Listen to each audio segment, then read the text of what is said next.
So students, welcome to my class today, and today we are going to discuss methods of valuation of goodwill. Friends, हमने last class में nature of goodwill पढ़ा था, उसका meaning plus हमने देखा था कि गुडविल के कैरेक्टरिस्टिक्स क्या होते हैं, और लास्ट में हमने स्टडी किया था कि what are the factors that affect the value of goodwill. So friends, finally today we are coming at another interesting topic, and that is we are going to find the value of goodwill. So totally entire practical topic. So आज हम लोग देखेंगे कि finally goodwill कैसे calculate करते हैं. So friends, goodwill calculate करने के 4 मेथड्स हैं. Number 1 average profit method, number 2 super profit method, and number 3 capitalisation method.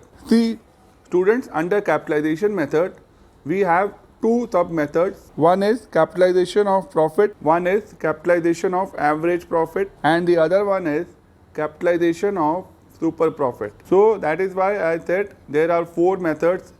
One is average profit method, another is super profit method, then capitalization of average profit and capitalisation of super profit. So students, हम लोग हर एक example, हर एक method का एक एक example यहाँ पे देखेंगे. So be attentive. I am going to tell all the question and then I am going to solve the answers in front of you. तो सबसे पहले हम लोग फर्स्ट मेथड यहाँ सीखने वाले हैं, and first method is average profit method. तो under the first method, that is the average profit method, goodwill is equal to average profit multiplied by number of year of purchase. तो हमें करना क्या है, हमें सबसे पहले एवरेज प्रॉफिट निकालना है, और एवरेज प्रॉफिट को निकालने के बाद number of years of purchase से मल्टीप्लाई करते हैं. Number of years of purchase basically ये है कि अगर आप नया बिजनेस शुरू करेंगे तो आपको बहुत समय लगेगा प्रॉफिट को अर्न करने में.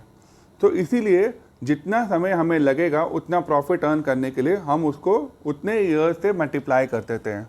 So that is why we use the formula average profit multiplied by number of years of purchase. So for example, अगर हम ये मान लें कि हमारा लास्ट 4 years का जो प्रॉफिट है वो है 10,000, 20,000, 30,000 एंड 40,000. ये लास्ट 4 years का प्रॉफिट है, और इसको हमें 4 से डिवाइड करना है क्योंकि हमारा 4 years का, लास्ट 4 years का हम प्रॉफिट ले रहे हैं. और अगर मान लो number of years of purchase है, मान लो ये for example number of years of purchase है 3 years. So the answer will come 1 lakh divided by 4 multiplied by 3, and that is 25,000 multiplied by 3, and that is 75,000 rupees. So this is how we calculate the value of goodwill. Students, अब यहाँ पर कई बार ऐसे होता है कि मान लीजिए फॉर एग्जाम्पल कि बीच में किसी एक पर्टिकुलर ईयर में लॉस है. जैसे फॉर एग्जाम्पल मैं आपको एक और क्वेश्चन करके दिखाता हूँ. इसी का एग्जाम्पल है 1A. For example last 4 years में एक साल हमें 5,000 का लॉस हुआ है. तो लास्ट 4 years में ऐसा मान लेते हैं कि हमें 3 साल प्रॉफिट हुआ है और एक पर्टिकुलर ईयर हमें 5,000 का लॉस हुआ है. तो जब लॉस होगा तो हमें माइनस करना है. तो हम क्या करेंगे, ये सारे चारों फिगर्स को ऐड करेंगे. 10,000 plus 10,000 plus 25,000 plus 15,000 and minus 5,000 करके 4 से डिवाइड कर देंगे, और जो आंसर आएगा उसको 3 से मल्टीप्लाई कर देंगे. तो हमारा जो टोटल वैल्यूएशन ऑफ गुडविल आएगा वो 7,500 आएगा. 7,500 मल्टीप्लाइड बाय 3 years. तो 7,500 multiplied by 3 years is coming 22,500. Now अब हमें एवरेज प्रॉफिट जो यहाँ पर निकालना है उसके ऊपर एक कॉन्सेप्ट सीखना है आपको. बहुत इंपॉर्टेंट कॉन्सेप्ट है. That is called average profit when there is a past adjustment. So this is a very important concept. When average profits we have to find, and also there is a past adjustment. Past adjustment means there is some adjustment to be made in the previous year's profit. Now what is that adjustment to be made?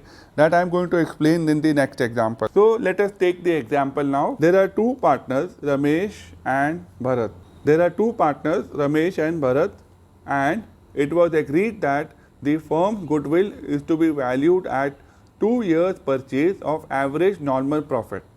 So they have decided to value the goodwill as 2 years purchase multiplied by average normal profit of last 3 years. So now they have to find the value of goodwill. उनको goodwill निकालना है और वो last 3 years का जो normal profit है वो लेने वाले हैं. अब दोस्तों स्टूडेंट्स ये बहुत इंपॉर्टेंट पॉइंट है यहाँ पे, ये नॉर्मल प्रॉफिट क्या होता है। नॉर्मल प्रॉफिट वो होता है कि जैसे हम जो प्रॉफिट नॉर्मली अर्न कर पाते, जैसे फॉर एग्जांपल अब आपके मान लीजिए you are a very good student and you score very good marks, 95% marks आते हैं आपके, लेकिन एक पर्टिकुलर सेमेस्टर में, एक पर्टिकुलर टर्म में आपके मार्क्स कम आए। तो आपके फ्रेंड्स ने पूछा कि आपके मार्क्स कम क्यों आए हैं इस बार, तो आप क्या बताओगे। अगर मान लो आप उस टर्म के अंदर बहुत ज़्यादा बीमार पड़ गए थे जिस वजह से आपका रिज़ल्ट जो है वो ख़राब आया, मतलब नॉर्मली आपका रिज़ल्ट अच्छा आता है मगर आपके डिजीज़ के वजह से, इलनेस की वजह से आप जो है उस पर्टिकुलर टर्म के अंदर अच्छे मार्क्स नहीं ला पाए। सो दैट मीन्स जो आपके नॉर्मली जो मार्क्स आते हैं वो आपकी डिजीज़ के वजह से आ पाए। तो that means there is some abnormal item. Now you fell sick during that period, so that is an abnormal thing. Normally you don't fell sick, but that is an abnormal thing, or you can say it is an abnormal item.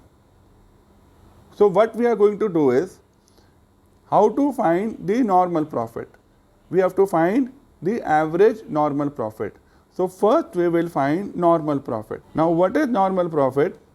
Normal profit is the profit that you have earned, and in that we are going to adjust the abnormal item. अब abnormal loss अगर हुआ है तो abnormal loss होने से क्या होगा कि आपका प्रॉफिट जो है वो ड्रास्टिकली कम हो जाएगा। तो हम उसको नॉर्मल प्रॉफिट बनाने के लिए एबनॉर्मल लॉस को ऐड बैक करेंगे। ओके, आपका जो प्रॉफिट आ रहा है वो बहुत कम आया है। क्यों कम आया है? Because of some abnormal losses, suddenly there was a change in the business environment and you have earned very huge losses. So what we are going to do is that from your profit, we are going to add back the abnormal item. So abnormal loss को हम add करते हैं, और अगर उस profit के अंदर कोई abnormal gain हुआ है तो उसको हम less करते हैं। So friends, नॉर्मल प्रॉफिट जब निकालना हो तो हम अपने प्रॉफिट में से एबनॉर्मल लॉस को हम ऐड करेंगे, एबनॉर्मल लॉस को हम ऐड करेंगे, दिस इज़ वेरी इंपॉर्टेंट, और जो एबनॉर्मल गेन होगा वो उसको लेस करेंगे। अभी मैं आपको एग्जांपल बताता हूँ, इसी एग्जांपल को कंटिन्यू करेंगे। So Ramesh and Bharat are the two partners and they have decided to value the goodwill. So अब इनके जो प्रॉफिट्स हैं वो मैं आपको बताता हूँ, and then we are going to find the answer. So in the year 2019 they earned a profit of 1 lakh, and this 1 lakh profit is including an abnormal gain of rupees 10,000. अब 2019 में उनको 1 लाख तो प्रॉफिट हुआ है, लेकिन उस 1 लाख के profit में एक एबनॉर्मल गेन है। एबनॉर्मल गेन मतलब नॉर्मली उनको होता नहीं है ये फ़ायदा, लेकिन उनको एबनॉर्मल गेन हो गया। तो हमें क्या करना पड़ेगा, ये एबनॉर्मल गेन को हमें सब्ट्रैक्ट करना पड़ेगा अगर हमें उनका नॉर्मल प्रॉफिट निकालना है। तो एबनॉर्मल आइटम में अगर एबनॉर्मल गेन होगा तो हम उसको माइनस कर देंगे। So now going ahead, in 2020 what happened, in 2020 their profit was rupees 1,10,000, which is including abnormal loss of rupees 20,000. So उनका जो प्रॉफिट हुआ उसमें एक एबनॉर्मल आइटम था, यानी नॉर्मली इस तरह का लॉस होता नहीं है, लेकिन उनको एक एबनॉर्मल लॉस हो गया। तो हमें उनका नॉर्मल प्रॉफिट निकालना है। तो नॉर्मल प्रॉफिट निकालने के लिए हम लोग क्या करेंगे कि एबनॉर्मल लॉस को जो है 1,10,000 में ऐड बैक कर देंगे।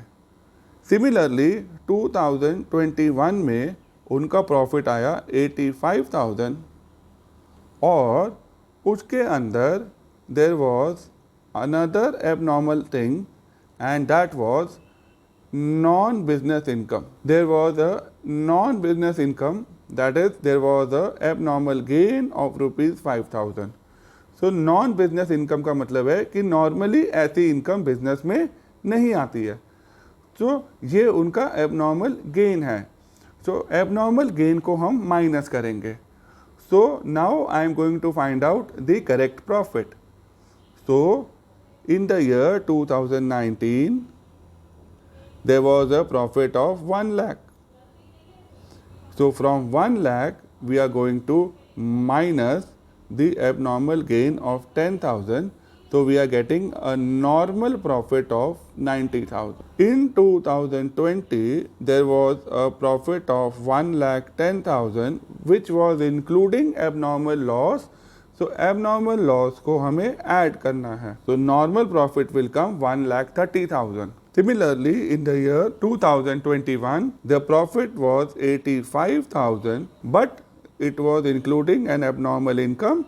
तो वो माइनस कर देंगे तो हमारा नॉर्मल प्रॉफिट आ जाएगा 80,000 और अब इन तीनों को ऐड करेंगे 3,30,000 आ जाएगा. तो ये जो 3,30,000 है, this is normal profit, this is normal profit. और अब हमें एवरेज प्रॉफिट निकालना है और एवरेज प्रॉफिट का जो आंसर आएगा उसको हमें नंबर ऑफ ईयर्स से मल्टीप्लाई कर देना है. सो एवरेज प्रॉफिट आएगा 1 lakh and therefore the value of goodwill will become average profit into number of years of. So 1 lakh into 2 years, that is rupees 2 lakh. So these are the two ways of finding the goodwill under the average profit. In the first method, there is a simple average of last 3 years or 4 years multiplied by the number of years of purchase. Whereas in the second type of a question, we are going to find the normal profit और normal profit का average निकाल के उसको number of years से multiply कर देते हैं तो हमें goodwill आ जाता है. So students, अब हम लोग next method करेंगे, average profit के अंदर next method करेंगे and that method is called as a weighted average method. So under this method, the value of goodwill is equal to weighted average profit multiplied by number of years of purchase. So let us explain with the example. So the profits of a firm of last 5 years is given: 2017, 2018, 2019, 2020 and 2021. So last 5 years का हमें एक firm का profit दिया हुआ है and that profit is 40,000, 48,000, 60,000, 50,000 and 36,000. These are the profits given of last 5 years and we are given weights. Weights are 1, 2, 3, 4, 5. So ये इनके weights हैं. Weights आपको question में given है. So weighted average profit में करते क्या है, हम लोग सबसे पहले weighted profit निकालते हैं. Weighted profit निकालने के लिए weight को हम प्रॉफिट से मल्टीप्लाई करते हैं. तो 40 into 1 40,000, 48,000 into 2 that is 96,000, 60,000 into 3 1,80,000, 50,000 into 4 that is 2 lakh and 36,000 into 5 that is 1,80,000 and then we add up the weighted profits. So that is 6,96,000. So 6,96,000 को हमें weight से multiply करना है. Sum of the weights. 1 plus 2 plus 3 plus 4 plus 5. So sum of the weights. So the weighted profit will be 6,96,000 divided by 15 and that is equal to 46,400. And goodwill will be weighted profit multiplied by number of years of purchase. So number of years of purchase given in the question will be 3 years or 4 years, whatever is given. You simply multiply the weighted profit with the number of years of purchase and here it is 3 years. So 46,400 into 3 and the answer will come 1,39,200. So what is the conclusion that we have drawn from this method? The conclusion is that under the average profit method, there is one simple average, then there is normal profit जिसमें हम लोग past adjustment करके करते हैं और जो तीसरा है and that is the weighted profit. So with this we come to the end on the topic that is average profit से कैसे goodwill निकालते हैं, यहाँ पर वो topic खत्म हो जाता है. Thank you and have a great day.